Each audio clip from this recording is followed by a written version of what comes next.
तो दोस्तों, भारत की आजादी के लगभग 75 साल हो गए हैं एंड 2023 का भारत और 1947 वाले भारत को कंपेयर किया जाए तो आपको जमीन आसमान का फर्क देखने को मिलेगा। आजादी से अभी तक के सफर की बात किया जाए तो अभी तक ऑलमोस्ट 14 प्राइम मिनिस्टर देश को चला चुके हैं, मगर आखिर क्यों सब सेलेक्टेड प्राइम मिनिस्टर को ही याद किया जाता है और प्राइम मिनिस्टर नरेंद्र मोदी को ही पूरी दुनिया में one of the most powerful prime minister माना जाता है। इसके लिए वीडियो को एंड तक जरूर देखिए, क्योंकि इस वीडियो के बीच में कुछ ऐसे टॉप सीक्रेट्स बातें होंगी जो आपने क्या किसी ने भी नहीं सुनी होगी। तो watch the video till end, और अगर चैनल पर नए हो तो subscribe our channel. So let's start the video. तो जैसे कि मैं आपको बता रहा था, वो कौन 3 इंडिया के ऐसे प्राइम मिनिस्टर हैं जिसे इतिहास हमेशा याद रखेगा। फर्स्ट में आते हैं मिस्टर राजेंद्र प्रसाद, जो कि इंडिया के फर्स्ट प्राइम मिनिस्टर हैं, बिकॉज फर्स्ट तो फर्स्ट ही होता है। अटल बिहारी वाजपेयी, जो कि भारत के इतिहास के सबसे सर्वश्रेष्ठ प्रधानमंत्री में गिने जाते हैं। आप में से कई लोगों को मालूम नहीं होगा, मगर अटल जी एक अच्छे पॉलिटिशियन के साथ साथ लेजेंडरी पोएट के साथ एक बेस्ट पब्लिक स्पीकर भी थे। कहा जाता है कि जब पाकिस्तान ने भारत को ओपनली न्यूक्लियर बम की धमकी दी थी तो उन्होंने बिना डरे यह बात कह डाली, जिसको सुनकर पूरी दुनिया डर गई थी।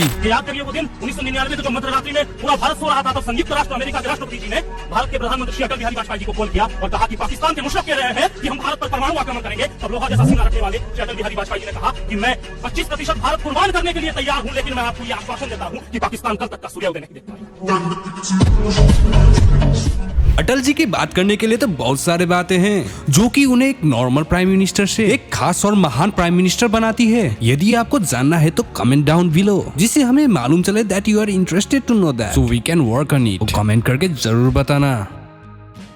She was the most powerful Prime Minister of India. उन्होंने अपने वर्किंग पीरियड के दौरान बड़े बड़े प्रॉब्लम को सॉल्व किया था, जैसे कि मिलिट्री कॉन्फ्लिक्ट विद चाइना और with Pakistan, state of emergency. ये कुछ ऐसे सुनिंदे टॉपिक है जो इंदिरा गांधी ने अपने वॉकिंग पीरियड के दौरान भारत को एक सफल देश के साथ साथ एक नीडर देश भी बनाया। एंड लास्टली, आई नो इनको जानने के लिए आप बहुत टाइम से इंतजार कर रहे थे, and he is one of the most powerful and world famous Indian politician, prime minister mister Narendra Modi, जिनको कौन नहीं जानता। जब इंडिया की बात आती है तो सभी के मुंह से यही बात निकल के आती है।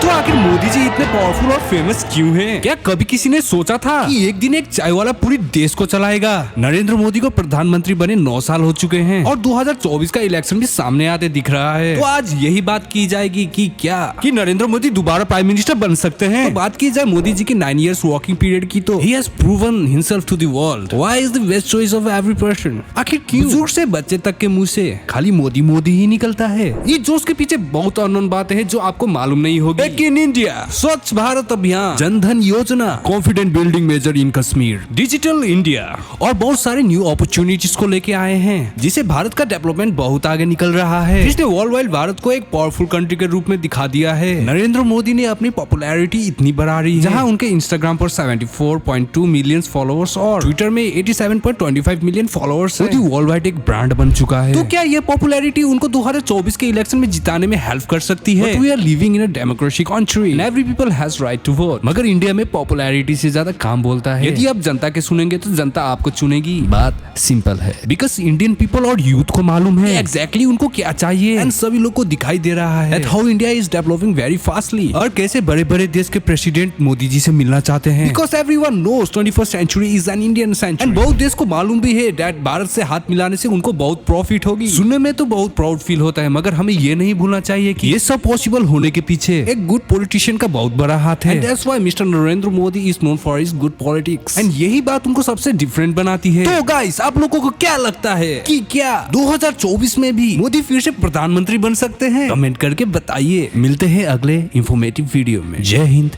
जय भारत।